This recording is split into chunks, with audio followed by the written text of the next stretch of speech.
Hello and welcome to KnightHunter Books for our December wrap-up. We didn't read quite so many books this month as we do normally. I think Christmas shopping might have got in the way.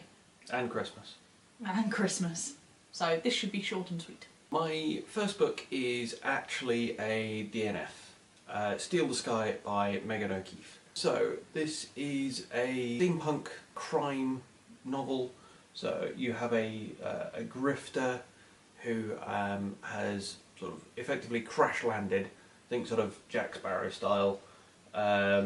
He's landed, his boat's broken, he only has his first mate come engineer and a few pennies to his name, and he has to pull off a daring heist. I think particularly after reading the Eli Monpress books, these just didn't quite gel with me. The main character just was a bit humourless, which after all the quipping and banter in Monpress was just a bit of a slog. I got about a third of the way into it and went, I don't know why I'm still reading this. So I'm sure I'd still pick up more by the author if it's, again, something that appeals. All of the books I read this month were on the kind of Chinese theme, so you can see my TBR video of some of the books I wanted to pick up. I didn't get to all of them. This is the first one I did get to, which is UFO and Her Eyes by Xiao Luguo. And I did a separate review video for this one, so if you want to hear more, then go check that out. But in brief, I really liked this book. I gave it, I think, a 4 out of 5 stars. It was written in quite a unique way. I'd probably say it's a satire at heart, and was told through various media of these Chinese government officials visiting a rural village after a UFO was sighted there, and kind of hilarity ensues. It is quite funny.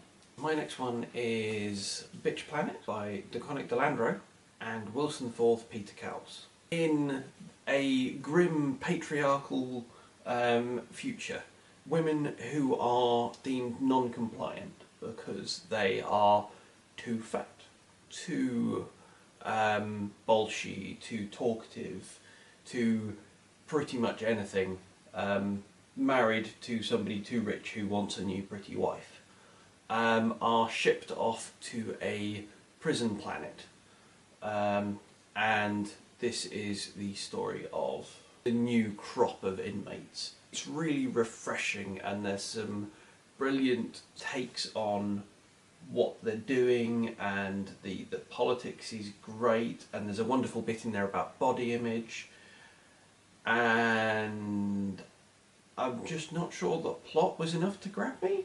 Okay.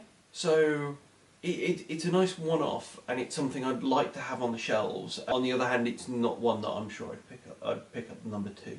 The next one I read was Snowflower and the Secret Fan by Lisa C., which was another one I really quite liked.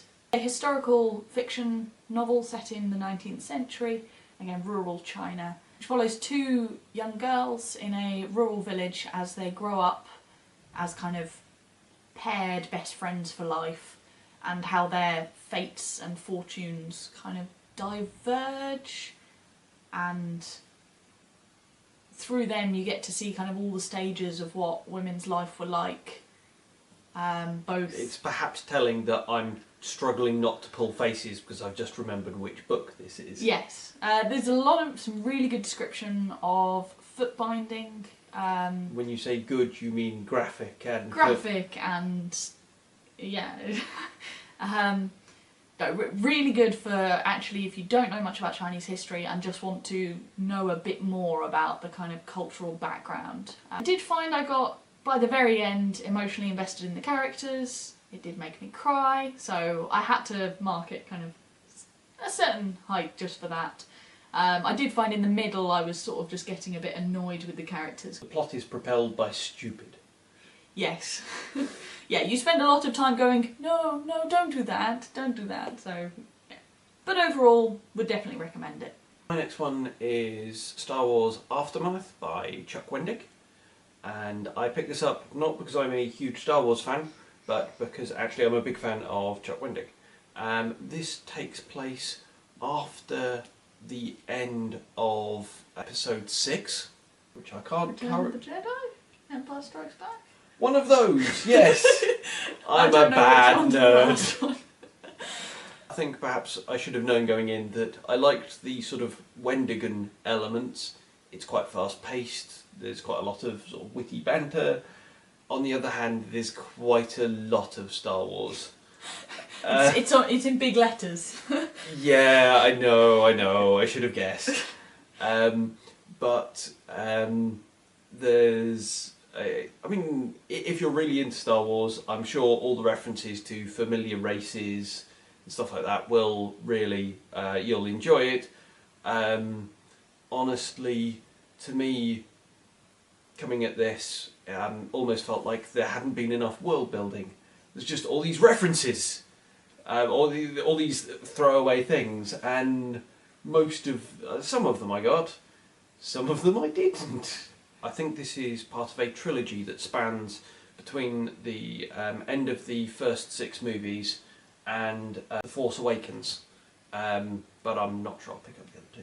So the last book I finished last month, or technically didn't because I think I finished it the 1st of January, is The Three-Body Problem by Cixin Liu, which I was actually really blown away by. I'd say this book is a combination of kind of conspiracy thriller story with really hard SF. It does jump through time a little bit, and I know some people who are actually hard science fiction fans didn't like it so much because there is actually elements of historical fiction in there as well, and it does slow down a bit when you go back to the Cultural Revolution and you get to learn the backstories of some of the characters and some of the experiments going on. But I really liked that as well. That's sort of what I was looking for. Whereas I was 60 pages in after you'd gone, read it! And I went, nothing's happened yet. And you said, wait for it, you're about there. Yeah. And then, yeah, it all kicks off and I was totally drawn in by the storyline. All the main characters are physicists and there is a lot of physics in there. I'm a physics grad, so I probably can't comment on how easy it is to follow the physics. I found it okay.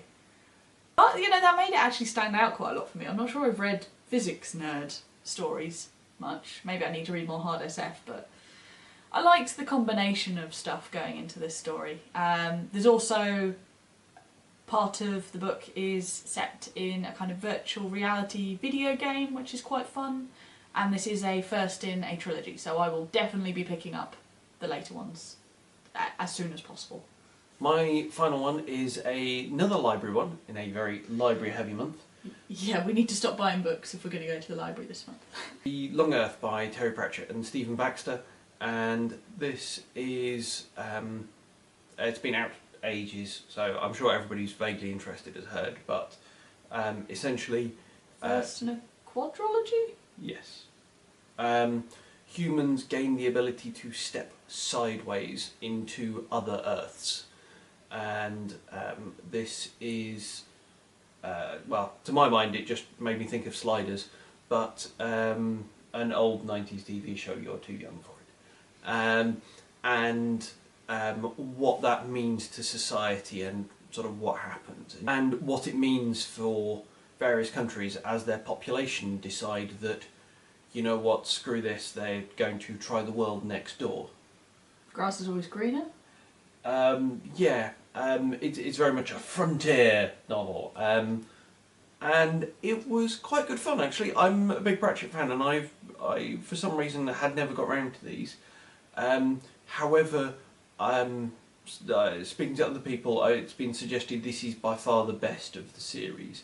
So if anybody out there has read the rest of the series, I'd be intrigued to know whether you'd recommend carrying on with it. But certainly I enjoyed this instalment. And that's everything we read last month, and a little bit of what we read this month. Let us know if you've read any of these. Or you think we're horribly mistaken about any of these, which is entirely possible. Or what you've been reading this month. Thank you for watching. We'll see you again soon.